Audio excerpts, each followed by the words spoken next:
To also carry out this arm of a strategy, you will need to employ 20 new people. These people will be responsible for deciding which of the articles make their way into the LA Times. They'll edit the articles, and they'll also ensure the integrity and truth of the stories and articles proposed by freelance journalists. And finally, you'll tie this up with promotion in the same way that you'll promote the LA Times Express. So that is an overview of the implementation details of our strategy. There are some parts of the strategy that I've not talked about in terms of implementation, and if you want to, you may ask about these after the presentation. But for now, I'll hand you over to Cal, who will discuss the key risks we have identified. Thank you very much, Patrick. Through our analysis, we have identified a number of key risks and thought of mitigations and contingencies for them. For now, I'd just like to draw your attention to our top risks, which is the failure of LA Times Express to be accepted by our readership. We have mitigated against this by planning to distribute the paper for free. However, should this plan fail, our contingency is to continue to develop latimes.com to ensure the content is as any good as any other media website. Now, let's summarize. You have come to us and asked, how do you balance between quality and profit? We have answered that in light of how do you maximize value. We have considered the three key issues. We have explained the key issues to you. We have shown you why they are important and demonstrated how does our three-pronged strategy align with these key issues.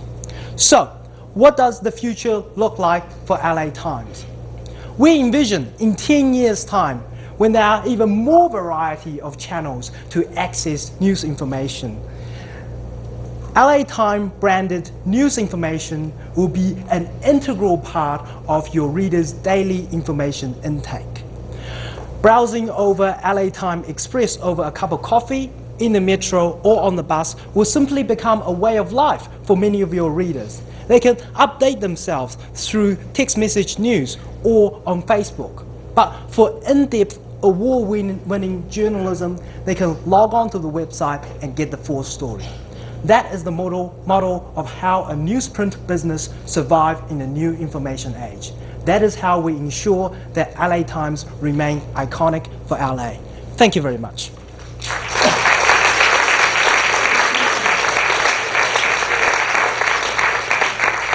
We welcome any questions at this stage. Does the legacy paper continue in its present form?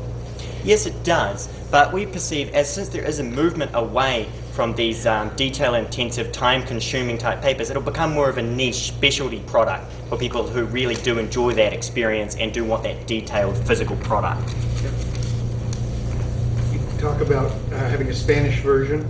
How do you propose translating it? Would it be the same paper primarily in Spanish, or would it be different? There is a Spanish property that the Times owns. It would cover the same key articles. It would cover world news, business, politics. But in addition to that, it would cover issues which are central to the Spanish community and specific to their culture that they may find very valuable. So it's not a literal translation? It is a literal translation for our articles such as world news, politics. But in addition, we are adding specific articles to a Hispanic community in LA. Can I clarify, that's print or online? You're talking about an online version. We were first entering through print and later could do an online version. Talk to us then about the cost of that. I mean, obviously, you're taking a story written in English, translating it, adjusting it, but you've got print deadlines to make. That seems a little messy. Well, we believe that this would be able to add value because initially you can trial this out by just starting with a few main articles and see if it takes impact. And in addition to that, when your journalists collect information, you might also sell the news to other news companies in different parts of the world, and having it translated in Spanish already could be a benefit when starting to Spain. So, with your Hispanic readers, currently I'm assuming they already buy or get publications. Why would they want to get the LA Times now that it's being translated into Spanish? I think the key with a Spanish version paper is that LA Times is a mainstream strong brand, and you can leverage that mainstream strong brand into the Hispanic market And the reason that a Spanish reader would choose your paper over an equivalent Spanish paper is because of that brand. It's because of that reliability associated with a mainstream newspaper. And I've got another question. Yes. So on the when you had your misses and mitigation, you're saying for the LA Express, did you say that would be free, or are you going to charge your readers? The plan is for the LA Times Express to be free to the readers. And Kai-Shun can take you over the financials of the financial sense with of your it. additional revenue, then how much is it? How much is coming from the Express?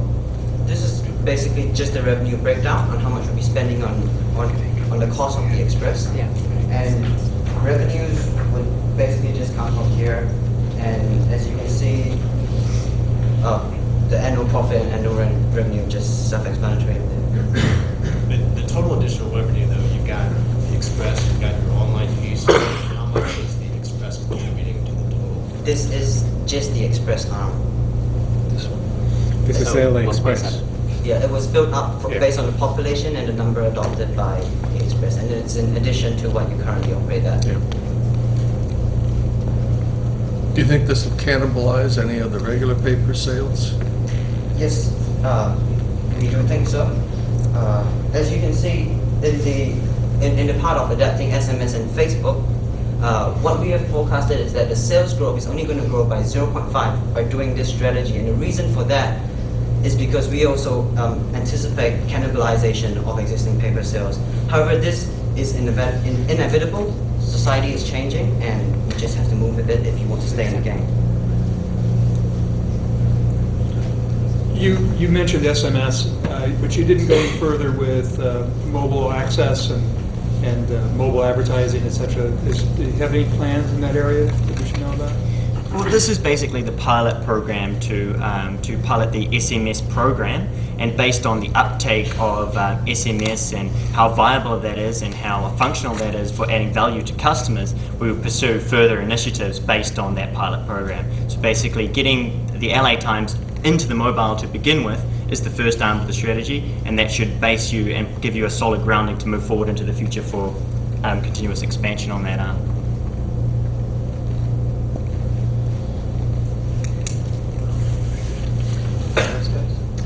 Is there revenue associated with, do you see revenue associated with the SMS messaging at some point, or? Yes, our current charges for SMS messaging is a 30-cent subscription fee per day to receive those newspaper messages, and whenever a customer wants that headline or the information sent in a message expanded on and wants a full article, they pay 10 cents for that.